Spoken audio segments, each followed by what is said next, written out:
بھارت کے جوہری اثاثے غیر محفوظ، سیکیورٹی پر بڑا سوالیہ نشان۔ سب سے بڑے بھارتی جوہری پاور پلانٹ کا حساس ڈیٹا ڈارک ویب پر لیک۔ نقشے، سپلائرز کی تفصیلات، انشورنس دستاویزات، تکنیکی معلومات شامل۔ تامل ناڈو میں واقع جوہری پلانٹ بھارتی توانائی پروگرام کا اہم حصہ۔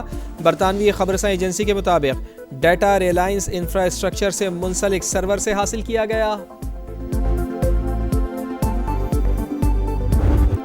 بین الاقوامی پانی پر قبضے کی جنگ، ایران کے جنوبی حصے امریکی فوج کے نشانے پر۔ حملوں میں 30 شہری اور 7 اہلکار شہید۔ ترجمان ایرانی حکومت کی تصدیق، چوتھے روز بھی خوفناک بمباری۔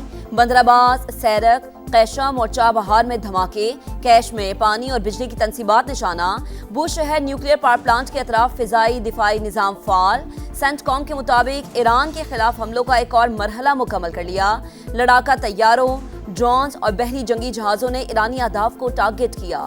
پڑوسی ممالک کی جانب بھی درجنوں میزائل اور ڈرون داغے۔ امریکہ نے ایک بار پھر ایران کی ناکہ بندی کر دی۔ بندرگاہوں اور ساحلی علاقوں کی طرف جانے اور آنے والے جہازوں پر پابندی عائد کر دی۔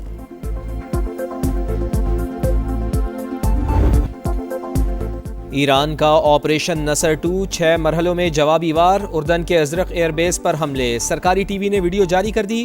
بحرین میں امریکی 5th فلیٹ کے کمانڈ، ایندھن اور ساز و سامان کی تنصیبات تباہ کرنے کا دعویٰ۔ کویت میں امریکی فوجی لاجسٹک اور سپورٹ سینٹر کو ہدف بنایا۔ امریکی اڈوں کے خلاف ڈرون آپریشنز حتمی فتح یہاں تک جاری رہیں گے۔ آبنائے ہرمز امریکہ کی شرارتوں کے خاتمے تک بند رہے گی۔ خطے سے گیس اور تیل باہر جانے نہیں دیا جائے گا۔ ترجمان پاسداران انقلاب کا اعلان۔ ایران نے معاہدہ نہ کیا تو اگلا ہفتہ انتہائی ہولناک ہوگا۔ ٹرمپ کی بجلی گھر اور پل اڑانے کی دھمکی۔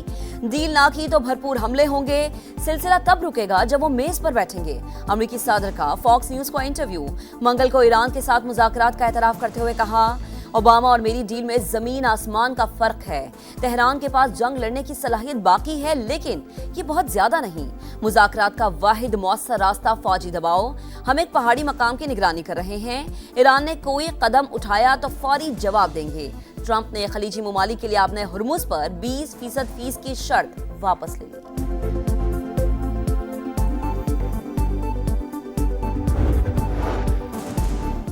ٹرمپ میدان جنگ میں مقاصد حاصل کرنے میں ناکام رہے۔ جن لوگوں نے ہمارا ملک توڑنے کی کوشش کی وہ خود دیکھیں کامیاب ہوئے یا ناکام۔ امریکی صدر کے بیان پر مسعود پزشکیان کا رد عمل۔ ایرانی صدر نے کہا، ہم اپنے ملک کے ایک ایک انچ کا دفاع کریں گے۔ نائب وزیر خارجہ کاظم غریب آبادی بولے، امریکہ نے دوبارہ بحری ناکہ بندی کر کے معاہدہ مکمل طور پر ختم کر دیا۔ فوجی حملے اور ناکہ بندی ہمیں مجبور نہیں کر سکتے۔ امریکہ کا ایران پر بڑا معاشی حملہ، 50 ایرانی کمپنیز اور شخصیات پر پابندیاں عائد۔ محکمہ خارجہ کے مطابق کمپنیز، شخصیات اور آئل ٹینکرز کا تعلق محمد حسین شمخانی نیٹ ورک سے ہے۔ نیٹ ورک ایرانی تیل کی غیر قانونی تجارت میں ملوث ہے۔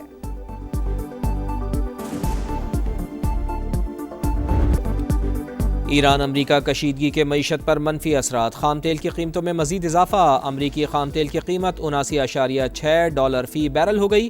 برینڈ کروڈ آئل بھی $85.60 پر ٹریڈ۔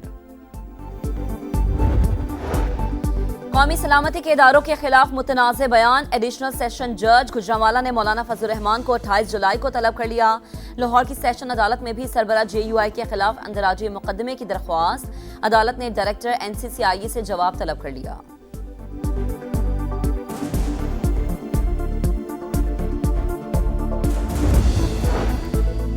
وزیر اعلیٰ سندھ سے قومی پیغام امن کمیٹی کے وفد کی ملاقات۔ مذہبی ہم آہنگی، قومی یکجہتی کے فروغ پر بات چیت۔ مراد علی شاہ نے کہا، انتہا پسندی، فرقہ واریت کے خاتمے کے لیے مشترکہ کردار ادا کرنا ہوگا۔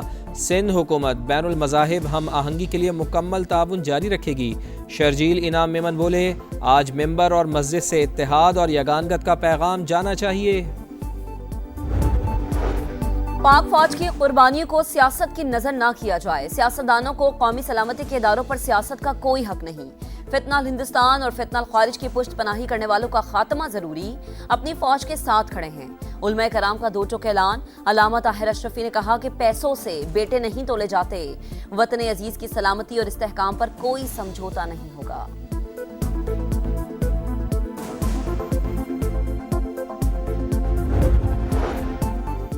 شہداء سے متعلق بیان افسوسناک، مولانا فضل الرحمان پوری قوم سے معافی مانگیں۔ اسپیکر پنجاب اسمبلی ملک محمد احمد خان کا مطالبہ، کہا حالیہ بیان میں بغض جھلک رہا ہے، یہ کیسے ممکن ہے کہ آپ شہداء کی تذلیل کریں؟ شہداء کی بے حرمتی کسی صورت بھی قابل قبول نہیں، سیاسی جد و جہد کو کسی طور تشدد سے نہیں جوڑا جا سکتا، سوچنا چاہیے۔ اس وقت پوری دنیا کا امن داؤ پر لگا ہے، دہشت گردی کے خاتمے پر پوری قوم کا اتفاق۔ دہشت گردوں کو نشان عبرت بنانے کے لیے بلوچستان میں آپریشن شبان، مزید 3 خوارج انجام کو پہنچ گئے، تعداد 88 ہو گئی۔ ہلاک دہشت گردوں سے بڑی تعداد میں اسلحہ، گولہ بارود، راکٹ لانچر، موبائل فونز اور دیگر سامان برآمد۔ سیکیورٹی ذرائع کے مطابق 5 جولائی سے اب تک 126 دہشت گرد انجام کو پہنچ چکے، مکمل خاتمے تک آپریشن شبان جاری رکھنے کا عزم۔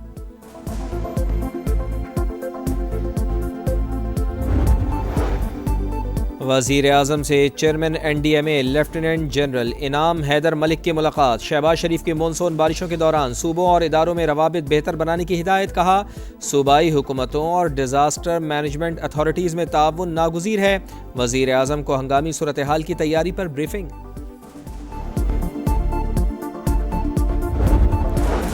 اٹک میں کامرا کے قریب تیز رفتار ڈمپر کی ٹکر سے موٹر وے پولیس آفیسر جاں بحق، ڈرائیور فرار، شناخت ہو گئی۔ گرفتاری کے لیے چھاپے۔ وفاقی وزیر مواصلات عبدالعلیم خان کا گہرے دکھ کا اظہار، کہا شہید سب انسپکٹر نے فرض کی راہ میں جان کا نذرانہ پیش کیا، اہل خانہ سے مکمل تعاون کی ہدایت، حادثے کی تحقیقات کا حکم۔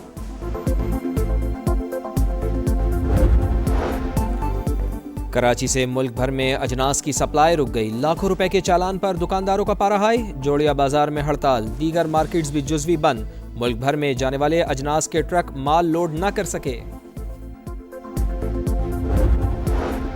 کراچی میں ڈکیتی کے دوران شہری ڈاکٹر آکاش کا قتل، 3 ملزم گرفتار، پولیس نے تکنیکی مہارت سے ملزمان کو ٹریس کیا، تفتیش کے دوران 100 سے زائد فوٹیجز جمع کی، واردات میں 2 موٹر سائیکلیں، 1 کار استعمال کی گئی۔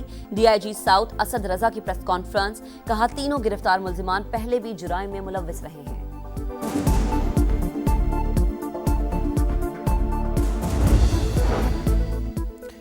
روشن مستقبل کے لیے زندگی داؤ پر، ڈنکی کے ذریعے اٹلی جانے کی خواہش، 12 پاکستانی نوجوان انسانی اسمگلرز کے شکنجے میں، 7 نوجوان لاہور کے رہائشی، بیسن گاؤں میں کوہرام، اہل خانہ اپنے پیاروں سے رابطہ نہ ہونے پر غمزدہ، مجھے میرا بیٹا واپس لا دو، باٹا پور کے دلشاد کی والدہ صدمے سے نڈھال، حکام سے مدد کی اپیل۔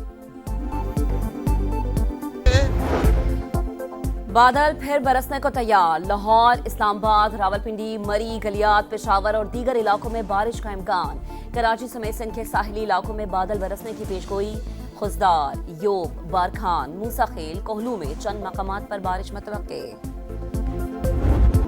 فیفا ورلڈ کپ میں اسپین کی فائنل تک رسائی، فرانس کا خواب بکھر گیا، اسپینش ٹیم نے امباپے کی 2 بار کی چیمپئن کو 2-0 سے ہرا کر 16 سال بعد فائنل میں جگہ بنا لی۔ پہلے ہاف میں میکیل، دوسرے ہاف میں پیڈرو نے گول کر کے کامیابی دلا دی۔ فرانس کی ٹیم مضبوط دفاعی لائن کے سامنے مکمل بے بس، اسپین کو دوسری بار فائنل کا ٹکٹ ملا، فرینچ ٹیم فائنل کھیلنے کی ہیٹ ٹرک نہ کر سکی، ٹیم کی شکست پر کئی کھلاڑی رو پڑے۔